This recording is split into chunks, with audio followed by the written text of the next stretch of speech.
They were left to die. 7 heartbeats fading in the ice. When Alpha King Dominic Blackwood found the drift of snow that smelled like milk and blood, he didn't expect to find her. An Omega, with skin as white as the blizzard itself, curling her frozen body around 6 tiny, shivering pups. She was rejected, broken, left for the vultures. But when Dominic saw the bruises on her pale skin and the terror in her violet eyes, the king didn't see a reject. He saw a war. And the moment he lifted those pups from the ice, the world changed. "Tell me who did this," he whispered, "and I will burn their kingdom to ash." This is the story of the albino Omega. The blizzard over the Cascade Mountains wasn't just a weather event. It was a physical wall of white that screamed through the pines. The temperature had dropped to 20 degrees below zero. No sane creature was out in this, except for Dominic Blackwood. Dominic, the Alpha King of the Obsidian Alliance, the largest coalition of packs on the West Coast, was in his wolf form. He was a massive creature, his fur the color of midnight, absorbing the little light the moon offered. He preferred patrolling the northern borders himself when the weather turned. It kept his senses sharp. It kept the beast inside him, which was always clawing for violence, somewhat sedated. He was 3 miles past the marker for Route 9, near the old logging ridge, when he stopped. The wind howled, masking sound, but it couldn't mask the scent. Dominic's ears twitched. He lifted his massive snout, inhaling deeply. Amidst the scent of pine needles, wet earth, and ozone, there was something else, something sweet. Milk. Fear. Blood. It was faint, buried under the smell of the storm, but it was there. Dominic growled low in his throat, a sound that vibrated through his ribcage. He pivoted, his paws sinking deep into the powder, and began to run. He tracked the scent to a hollow beneath the root system of a fallen redwood tree. The snow had drifted high against the trunk, creating a natural, deadly tomb. The scent was stronger here. It smelled like distress, the sour, metallic tang of an Omega in absolute agony. Dominic shifted. The transition was seamless, bones cracking and reshaping until a man stood in the knee-deep snow. He didn't feel the cold. Alpha blood ran too hot for that. He was 6'5", built like a fortress, with dark hair plastered to his forehead. He grabbed the tactical radio strapped to his discarded vest. "Control, this is Alpha. I need a medevac at Sector 4 immediately. Prepare the trauma bay." "Copy, Alpha." The static-filled voice of his Beta, Reynolds, crackled back. "What's the situation?" "I don't know yet," Dominic muttered, tossing the radio down. "But it smells like death." He fell to his knees and began to dig. His large hands shoveled away the packed ice. He dug until his fingers brushed against something soft. Fur? No. Skin. Dominic froze. Revealed in the snow was a woman, but she was unlike any wolf he had ever seen. Her skin was alabaster, completely devoid of pigment, so pale she almost vanished into the ice. Her hair was a tangled mess of white silk, frozen in clumps. She was naked, curled into a tight defensive ball. She was blue-lipped, her breathing shallow and ragged. She was in the final stages of hypothermia. "Hey," Dominic said, his voice unusually gentle. "Can you hear me?" She didn't move. Dominic reached out to touch her shoulder to check for a pulse, and that was when he saw the movement. Beneath her. She wasn't just curled up for warmth. She was shielding something. Dominic gently pried her frozen arm away from her chest. A low, weak whine emitted from the bundle. There, pressed against the remaining heat of her stomach, were 6 puppies. They were tiny, barely weeks old, a mix of russet and grey fur. They were trembling violently, climbing over each other, seeking milk that wasn't flowing. The Omega had used her own body as a blanket.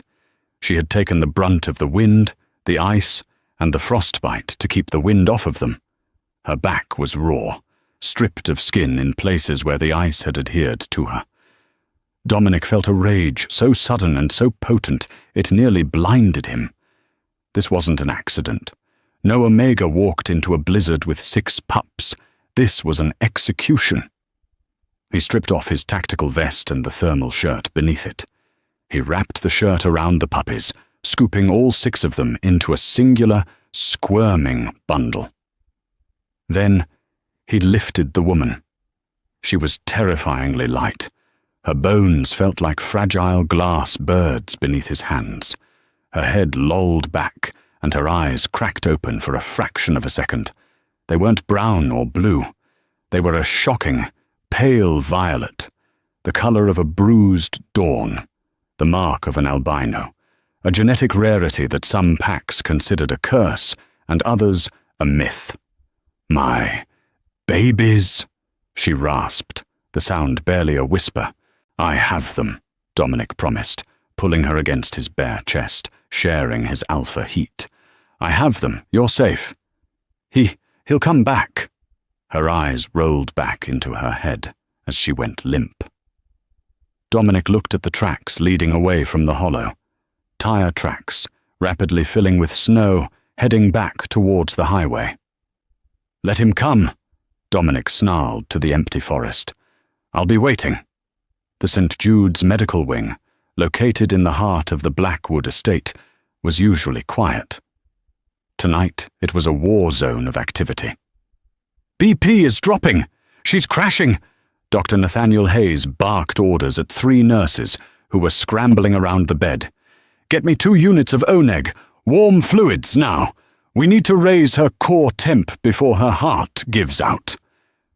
Dominic stood on the other side of the observation glass, his arms crossed, his jaw set so hard his teeth ached. He was still shirtless, though someone had draped a blanket over his shoulders. He hadn't washed the blood off his hands yet. "The pups are stable, Dominic," Reynolds said, walking up beside him. Reynolds was a grim-faced man, efficient and loyal. "They're in the incubator in the pediatric ward, malnourished, dehydrated, and 2 have mild frostbite on their ears. But they will live." Dominic didn't look away from the woman on the table. "And her?" "Hayes is doing his best. She's unique, Dominic. I've never seen a wolf like that. Albino? In this century?" "She's an Omega," Dominic said, his voice flat. I felt it. "An albino Omega with 6 pups," Reynolds sighed, rubbing his face. "That's a lot of mouths to feed. Do we know which pack she's from? The scents were washed away by the storm." "No, but someone drove her out there and kicked her out of a car. I saw the tread marks, heavy-duty SUV, military-grade tires." Dominic turned to his beta, his eyes flashing gold. "I want the highway cameras from Route 9 scrubbed. Every vehicle that passed to the North Ridge between 4 hours p.m. and 6 hours p.m. Find me that car." "On it." Inside the room, the monitor flatlined. A high-pitched whine filled the air. Dominic's heart stopped. He slammed his hand against the glass. "Hayes!" Dr. Hayes was already moving, charging the paddles. Clear.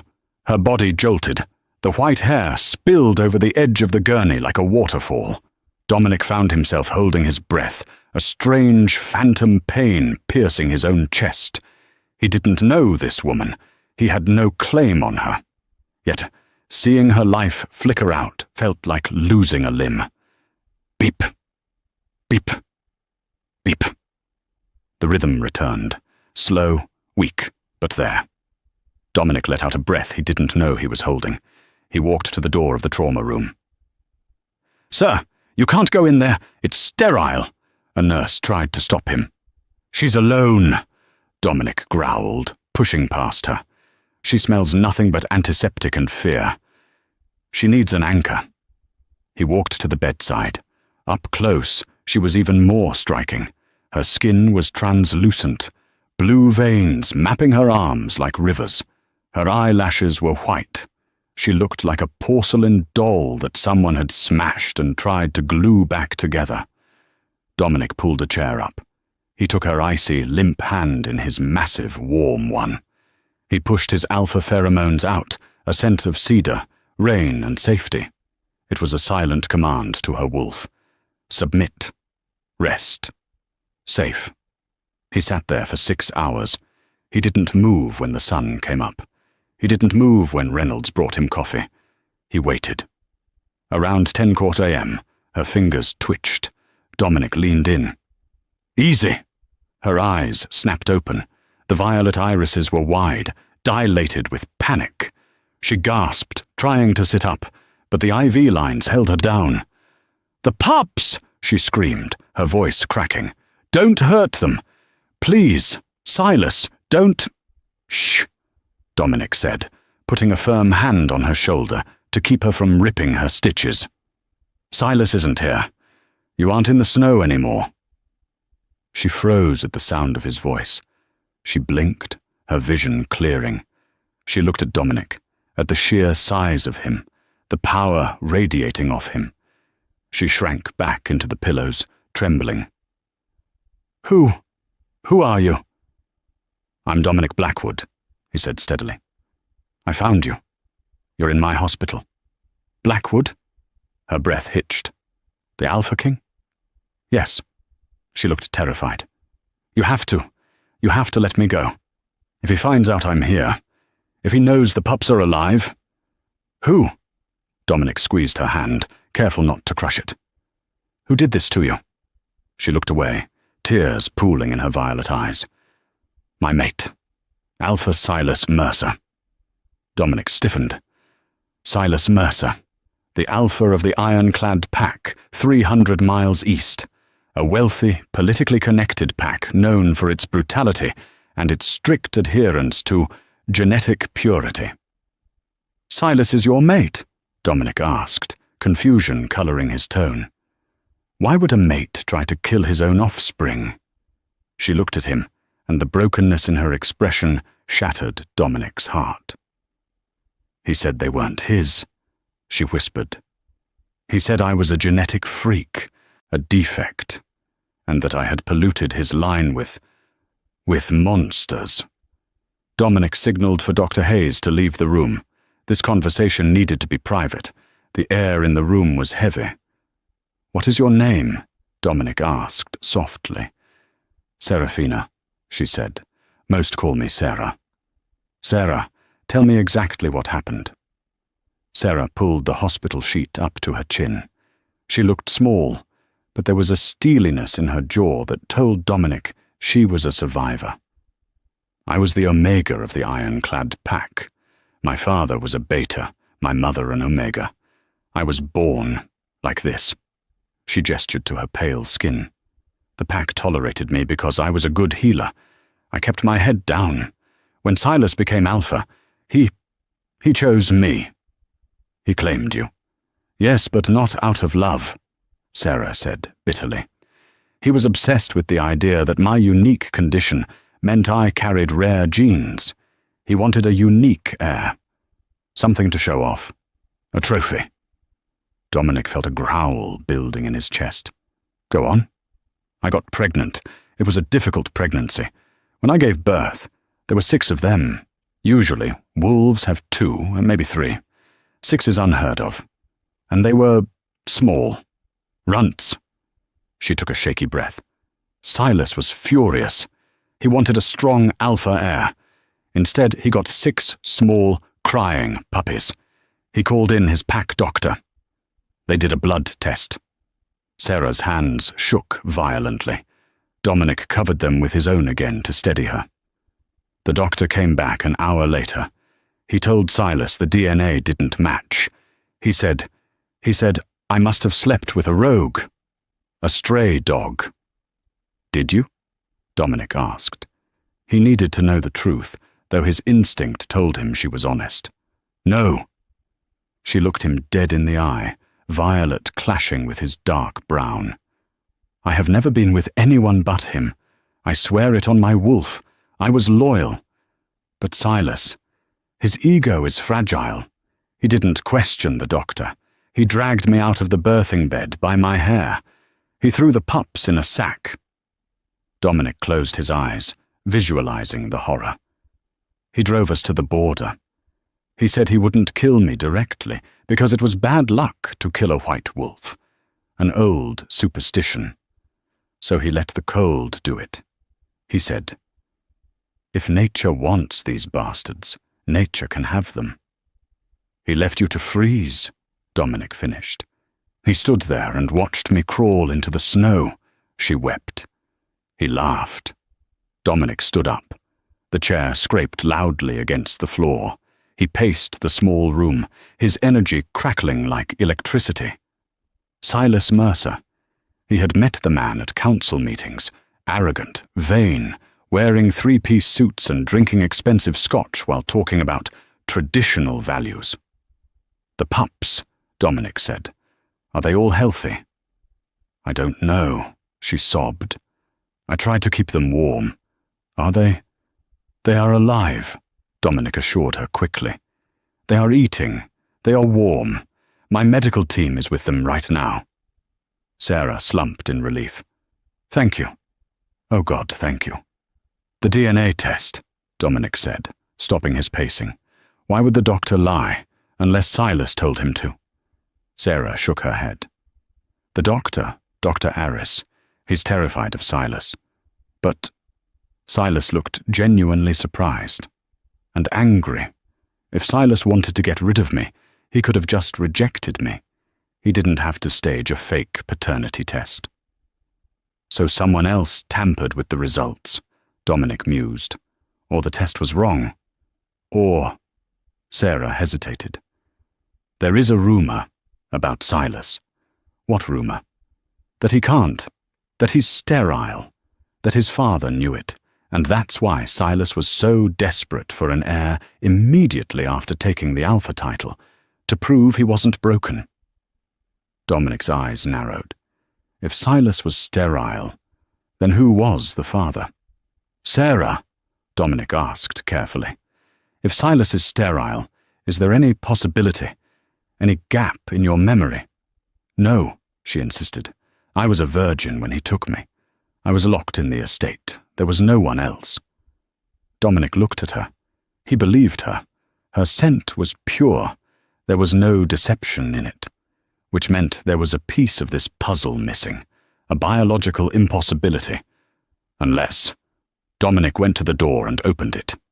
"Reynolds!" The beta appeared instantly. "Get a paternity test on those pups," Dominic ordered.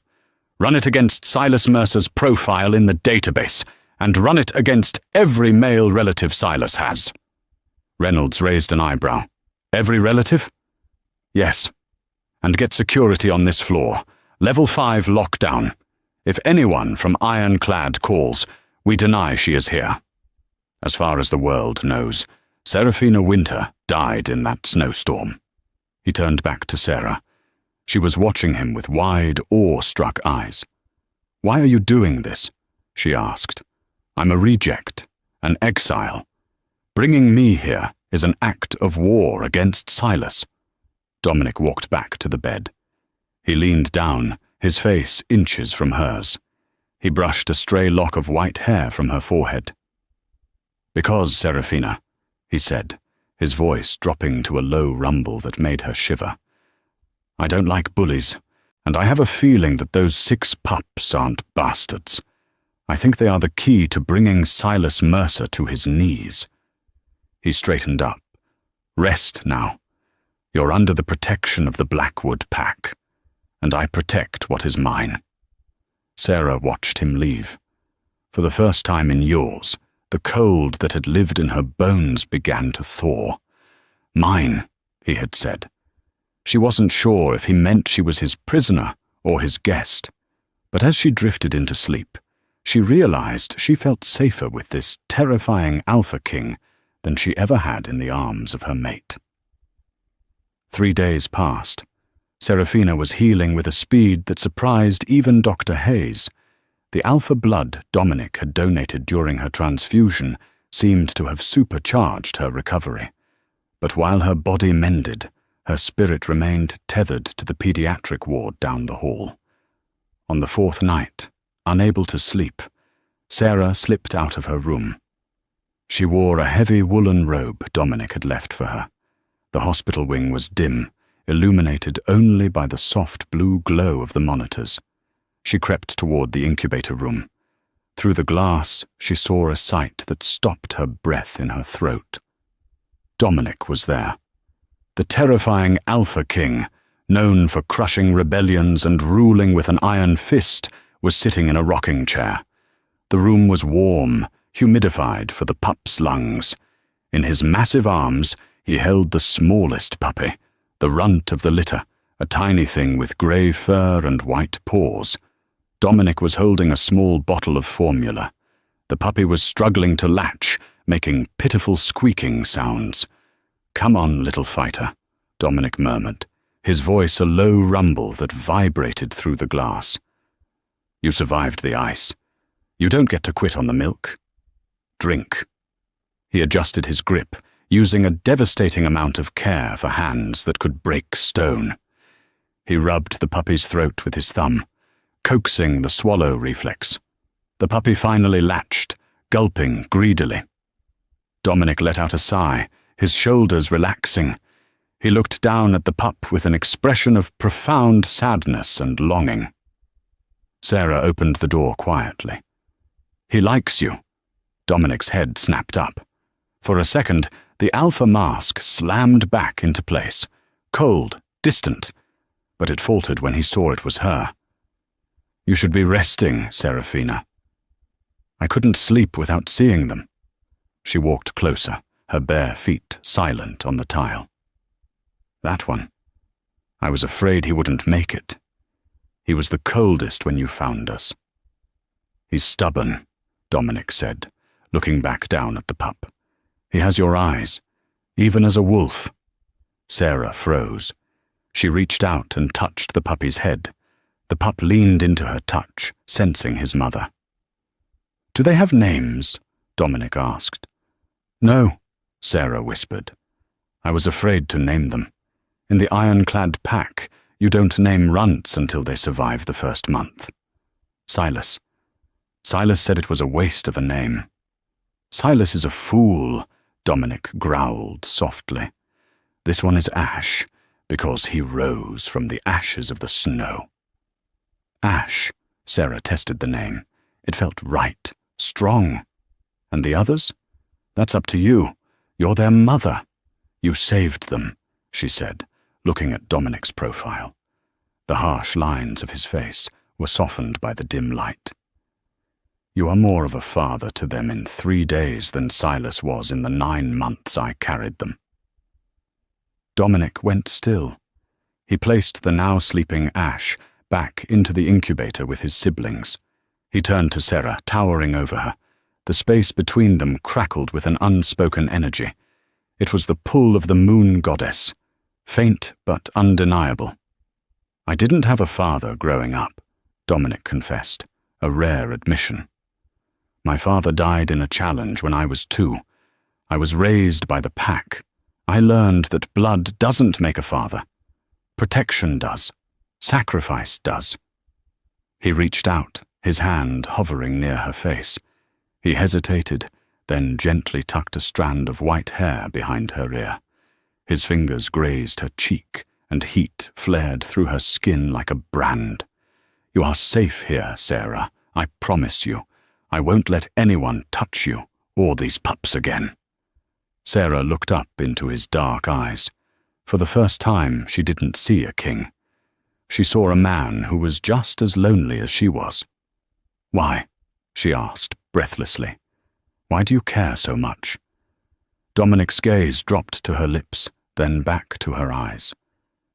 "Because when I dug you out of that snow, I felt something break inside me.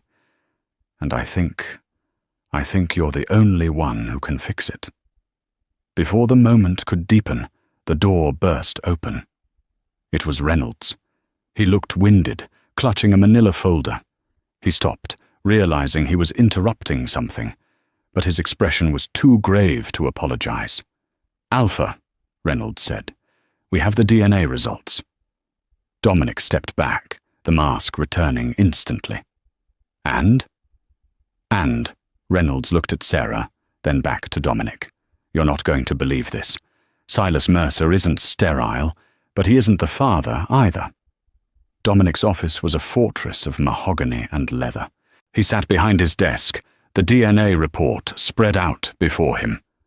Sarah sat in the guest chair, her hands gripping her knees. "Explain," Dominic ordered. "If Silas isn't the father, and Sarah was faithful, how do these pups exist?" Dr. Hayes stepped forward. He looked nervous. "Biologically, it's a phenomenon called superfecundation. But that's not what happened here. The DNA markers are clear.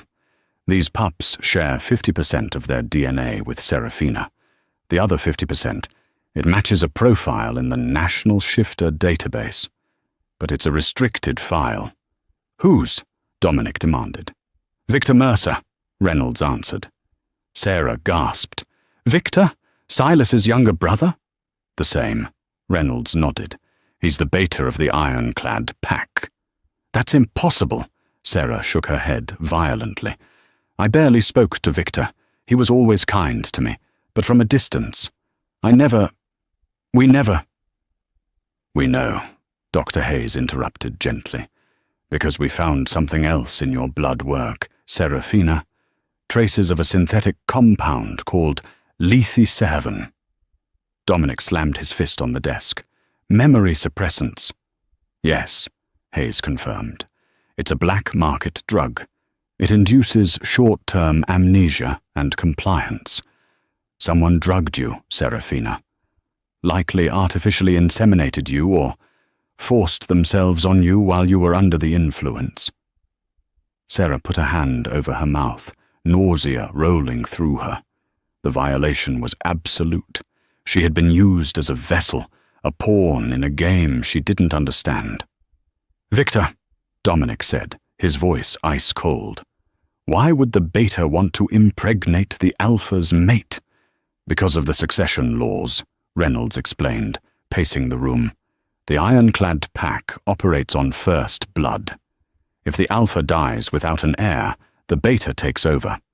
But if the alpha has an heir, the beta remains a servant forever.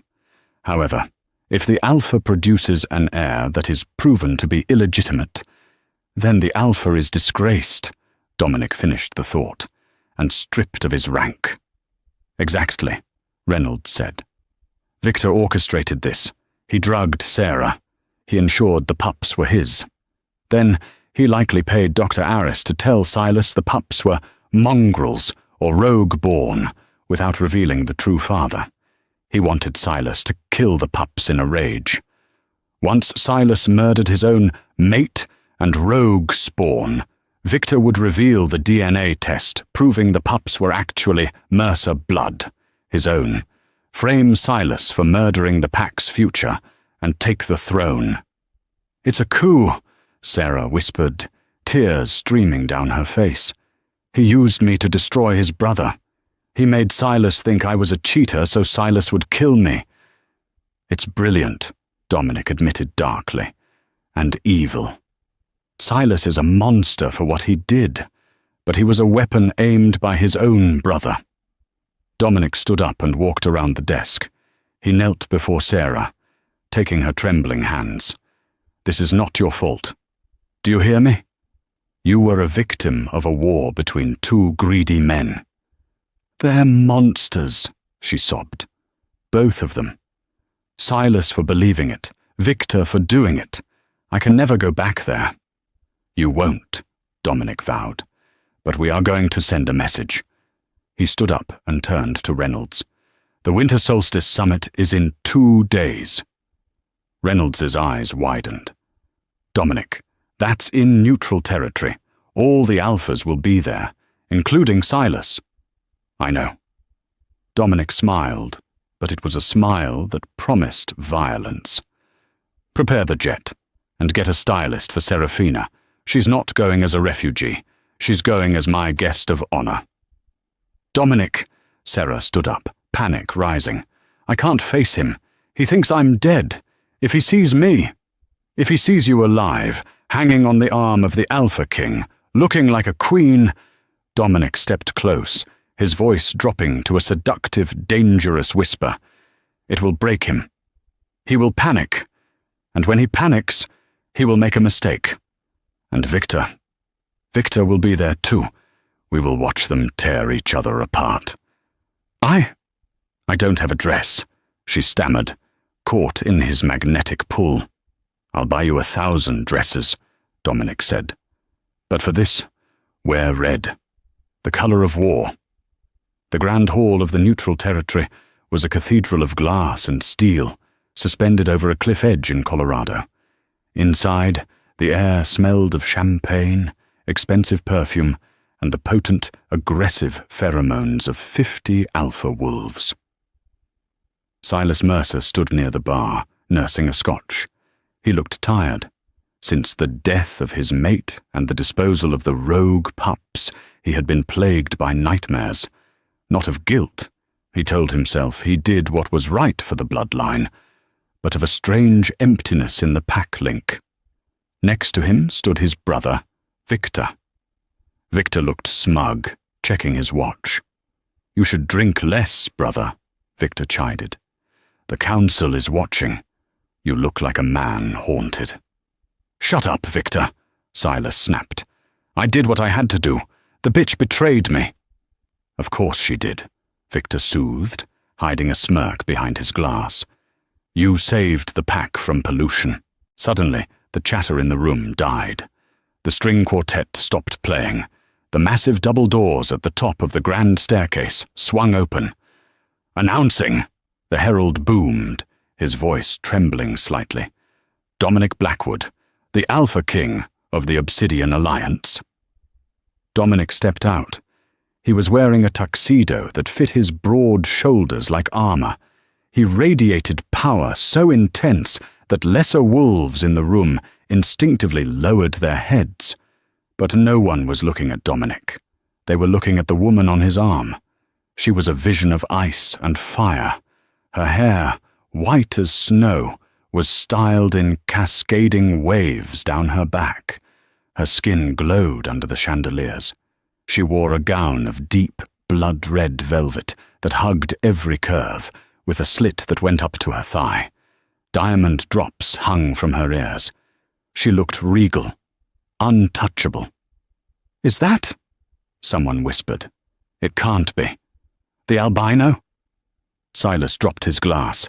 It shattered on the marble floor, the sound echoing in the silence. He stared. It was Seraphina.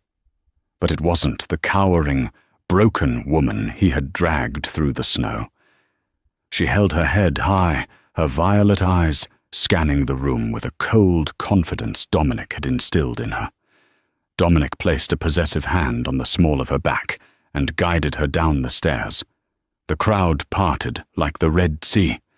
They walked straight toward Silas. Silas couldn't breathe. "Sarah!" he choked out. You're dead." Dominic stopped 3 feet from Silas. He loomed over the other Alpha, his height advantage significant. "Hello, Silas," Dominic said pleasantly. "I believe you lost something." "She's my mate," Silas snarled, the shock turning instantly to possessive rage. "Get your hands off her, Blackwood." "Your mate?" Dominic raised an eyebrow. "Funny. I found her freezing to death in a ditch on my land. Abandoned. According to wolf law, a rejected mate is a free agent. You threw her away like garbage. I picked her up. She is under my protection now." "She is a cheater and a whore," Silas shouted, drawing gasps from the crowd. "She carried a rogue's bastards." Sarah stepped forward.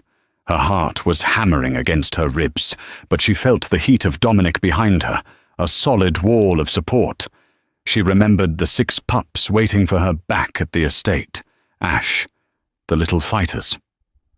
"They weren't bastards, Silas," she said, her voice clear and ringing through the hall. "And they weren't yours. I knew it. Silas pointed a shaking finger at her. They are your brothers. Sarah dropped the bomb. The silence in the room was absolute. You could hear a pin drop. Silas froze. He slowly turned his head to look at Victor. Victor's smug face had drained of all color. He looked like a cornered rat. She's lying. She's crazy. The cold addled her brain. We have the DNA tests, Victor, Dominic said, pulling a folded paper from his tuxedo pocket, and the toxicology report showing the memory suppressants you used on her. You raped your alpha's mate to stage a coup. Dominic tossed the papers at Silas's feet. Read it, Silas. Your brother played you for a fool. You killed your own nephews to hand him your crown. Silas stared at the papers. He didn't need to read them. He saw the guilt on Victor's face.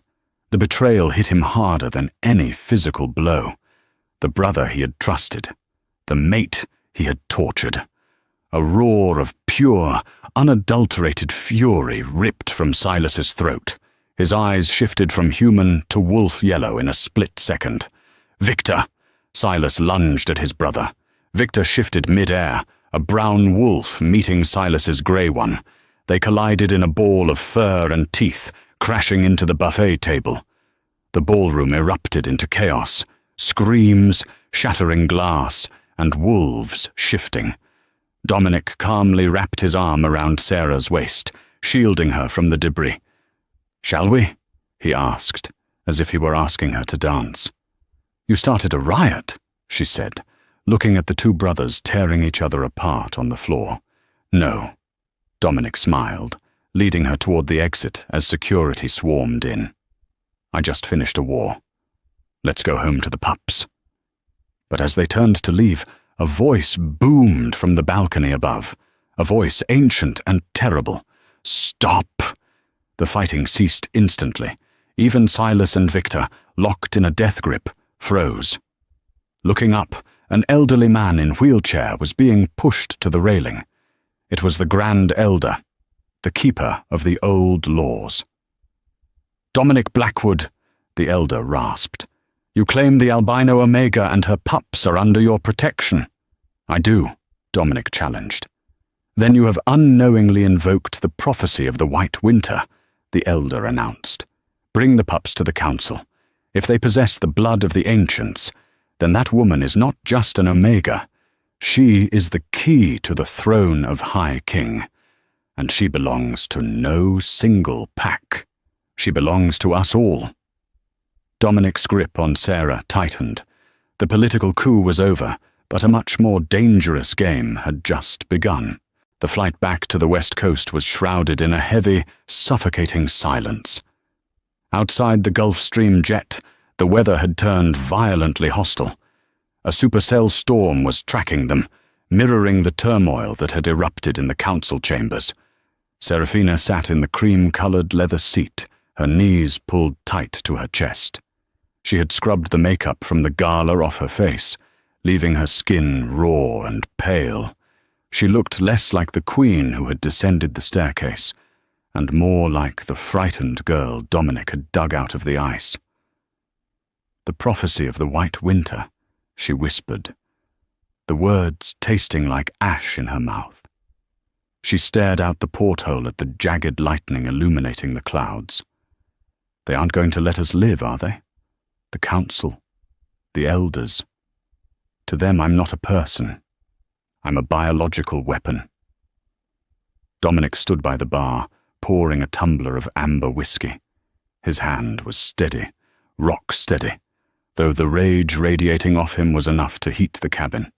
He abandoned the drink and walked to her, dropping to one knee so he was eye level with her violet eyes. "They are afraid, Serafina," Dominic said, his voice low and vibrating with intensity. "For 500 years, the Council has maintained power by keeping the bloodlines separate. Alphas marry alphas, betas marry betas. They preach purity, but they practice control. The prophecy speaks of a union that breaks those chains, a white wolf and a shadow alpha. And the pups?" Her voice trembled, cracking on the word. The elder said they belong to everyone. He called them the key to the throne. They belong to you, Dominic corrected her, a growl lacing his words. He took her cold hands in his large, warm ones. And you are with me. I have 3,000 soldiers guarding the perimeter of the Blackwood estate. I have anti-air batteries and wolves who have trained their entire lives for a siege. Let the council come. Let them try to take what is mine. He brought her knuckles to his lips. The contact sent a jolt of electricity through her, stronger than before. It wasn't just comfort. It was the biological imperative of the mate bond, finally settling into place. It was a tether, binding her soul to his. I'm scared, Dominic, she confessed, tears pricking her eyes. Not for me. I've been disposable my whole life. But for Ash, for the little ones. They are so small. Fear is a tool, Dominic said, his eyes burning with a golden, predatory light. It sharpens the senses. But do not let it consume you. You are the mother of the future High Kings. Tonight, we do not hide. Tonight, we end the Mercer line forever. They landed on the private strip just as the blizzard made landfall. The wind was screaming, a physical wall of white noise that whipped the trees into a frenzy. By the time the convoy of armored SUVs reached the main gates of the Blackwood estate, the enemy was already there. It wasn't a messy mob. It was a precise, military formation. Standing on the frozen lawn, illuminated by the floodlights of the manor, were 50 wolves. They wore the silver-grey tactical cloaks of the Judiciary Enforcers, the Council's personal death squad. These were wolves bred for one purpose, to execute alphas who disobeyed the old laws, and leading them, standing arrogantly at the base of the stone steps, was Silas Mercer. Silas looked deranged. His tuxedo from the gala was shredded, his shoulder heavily bandaged from the fight with his brother Victor. His eyes were bloodshot, darting around with the manic energy of a man who had lost everything and had one final chance to buy it back. The council had clearly cut a deal with him. Retrieve the abominations and regain your status. Dominic stepped out of the lead SUV. He didn't run. He walked with a terrifying slowness, buttoning his suit jacket as if he were attending a board meeting, not a massacre. Reynolds and his top lieutenants flanked him, assault rifles in hand, but Dominic carried no weapon. "Dominic Blackwood!" Silas screamed over the wind. "By order of the Grand Council and the High Elder, you are harboring fugitives of the state. Hand over the genetic anomalies immediately." Dominic stopped 10 yards away. The snow swirled around his legs. "You look like a dog on a leash, Silas. Did they promise you a biscuit if you fetched the pups?" "I am the arm of the law," Silas spat, veins bulging in his neck. "Give me the bitch and the bastards. If you comply, the council will allow you to keep your lands and your life. Refuse, and the Blackwood line ends tonight." "You speak of law."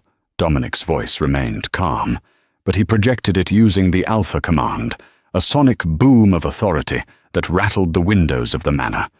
"But there is only one law on my territory. Leave or die." The silver-cloaked enforcers flinched.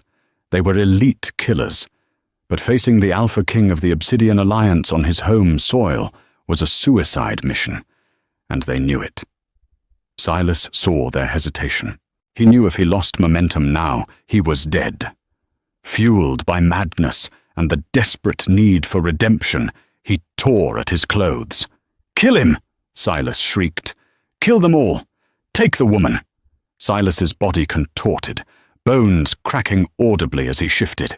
He exploded into his wolf form, a massive, scarred, grey beast. He threw his head back and howled, a sound of pure malice. The enforcers had no choice. They shifted. 50 wolves, a mix of browns, greys, and blacks, charged the steps.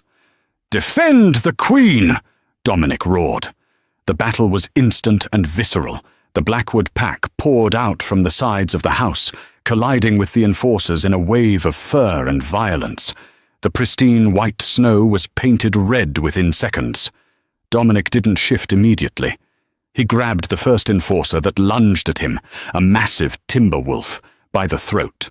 With a display of raw, human strength, he slammed the beast into the pavement, crushing its windpipe. Then, the darkness took him. Dominic shifted. He became the Midnight Wolf. He was significantly larger than the others, a creature of shadow and muscle. He moved through the battlefield like a scythe. He didn't just fight. He dismantled.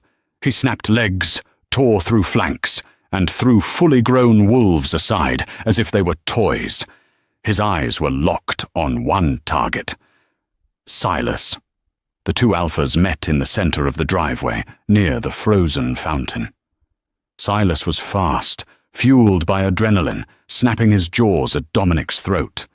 But Dominic was fighting for something Silas couldn't understand. Silas was fighting for a title. Dominic was fighting for a family. Dominic took a bite to the shoulder, ignoring the pain, and used the leverage to clamp his massive jaws onto the back of Silas's neck. He shook the grey wolf violently, slamming him into the stone fountain. Silas yelped, the sound high and pathetic, clawing frantically at the stone. Suddenly, a sound pierced the chaos of the battle. It wasn't a growl or a howl, it was a scream. A human scream. Dominic froze, his ears swiveling toward the manor. The sound came from the third floor, the nursery. While the carnage unfolded on the lawn, a shadow had slipped past the perimeter. One of the enforcers, a lean and treacherous tracker, had bypassed the front line. He had scaled the ivy trellis on the east wing and shattered the window of the ventilation shaft. Inside the nursery, the air was warm and smelled of milk and baby powder. The 6 pups were huddled together in the incubator, sleeping through the distant noise. Serafina stood in front of the incubator. She held a silver scalpel she had stolen from the medical wing, a tiny, laughable weapon against a werewolf, but she gripped it until her knuckles turned white. The heavy oak door to the nursery shuddered. Boom! Sarah backed up, putting her body between the door and her children. "You will not touch them," she whispered to herself. "You will not." Boom! The wood splintered. The door was torn off its hinges. A large, russet-colored wolf squeezed through the frame. It was the tracker. He shook the glass from his fur and looked at Sarah. His lips curled back to reveal yellow, drooling fangs. He didn't look at her like an enemy. He looked at her like meat. He took a step forward, a low growl rumbling in his chest. "Get back!" Sarah screamed, slashing the air with the scalpel. The wolf barked a laugh, a guttural, mocking sound. He crouched, his hind legs bunching up, preparing to spring. He launched himself through the air, jaws wide open, aiming for her throat. Sarah squeezed her eyes shut, bracing for the teeth, screaming her denial. But the impact never came. Instead, the temperature in the room plummeted. It wasn't just a draft. It was a vacuum of thermal energy. The air turned instantly into absolute zero. Crack. The sound was like a gunshot. Sarah opened her eyes. She gasped, her hand flying to her mouth. The russet wolf was suspended in mid-air. He was frozen. Literally. His front paws were encased in thick, jagged spikes of blue ice that had erupted from the floorboards. His torso was trapped in a pillar of frost. He was whimpering, his eyes wide with terror, unable to move a muscle. Sarah turned around slowly. The incubator lid was open. Ash, the tiny runt of the litter, had crawled out. The puppy was sitting on the plush carpet, his head cocked to the side. But he didn't look like a puppy anymore. His fur was standing on end. His eyes were glowing with a blinding, white luminescence that lit up the dark room. A swirl of snow was rotating around his small body, a miniature blizzard contained within the nursery. The prophecy wasn't just a metaphor about leadership. It was literal. The union of the albino and the Mercer line had unlocked the genetic code of the ancients, the elemental wolves. Ash looked at the frozen wolf. The puppy let out a sharp, high-pitched yip. The ice expanded. It crept up the intruder's snout, sealing his mouth shut. Then over his eyes. The wolf fell silent, encased in a living tomb of ice, rendered unconscious by the sheer cold. The door to the nursery flew open again. Dominic burst in. He had shifted back to human form to navigate the stairs, his body naked, heaving, and covered in the blood of his enemies. He saw the frozen statue of the wolf. He saw Sarah, unharmed, trembling against the crib. And he saw the tiny puppy sitting amidst a swirl of magical snow. Dominic stared, his breath catching in his throat. "The White Winter," he whispered, awe replacing the adrenaline. "It's him. It's Ash." Sarah dropped the scalpel and scooped the puppy up. The moment her skin touched him, the glow faded. The snow vanished. Ash yawned, nuzzled into the crook of her neck, and fell back asleep as if he hadn't just summoned a glacier. "They aren't just wolves, Dominic," Sarah said, looking at her mate with wide, terrified, wondrous eyes. "They are something else." Dominic walked back out to the battlefield. He had thrown on a tattered robe he grabbed from the hallway. In one arm he carried Ash. With his other hand he held Sarah's, pulling her along with him. The fighting outside had stopped. The silence was heavier than the storm. The remaining enforcers, about 20 left standing, were looking up at the house. They could feel it, the shift in atmospheric pressure, the scent of ozone and ancient magic that was rolling off the tiny bundle in Dominic's arm. Silas was limping near the fountain. He had shifted back to human form, clutching his bleeding shoulder. He looked up, his face a mask of confusion and horror. "You," Silas wheezed, spitting blood. "You brought the witch out." Dominic stopped at the top of the stairs. He held up the sleeping puppy. "Look, Silas," Dominic commanded, his voice booming across the frozen yard. "Look at what you threw in the trash." Ash stirred. Sensing the hostility of the man below, the puppy didn't wake up, but he reacted. A ripple of frost shot out from the porch, racing down the stone steps, turning the blood-soaked driveway into a sheet of ice. Silas slipped, falling to his knees. The cold bit into his skin, unnatural and burning. "No." Silas wept, staring at the child. The realization washed over him with the force of a tsunami. He hadn't just rejected a weak offspring. He had rejected a god. He had thrown away the most powerful weapon the wolf world had seen in a millennium. I could have been the father of kings." "You were unworthy," Dominic said coldly. "You saw weakness where there was power. You saw a defect where there was divinity."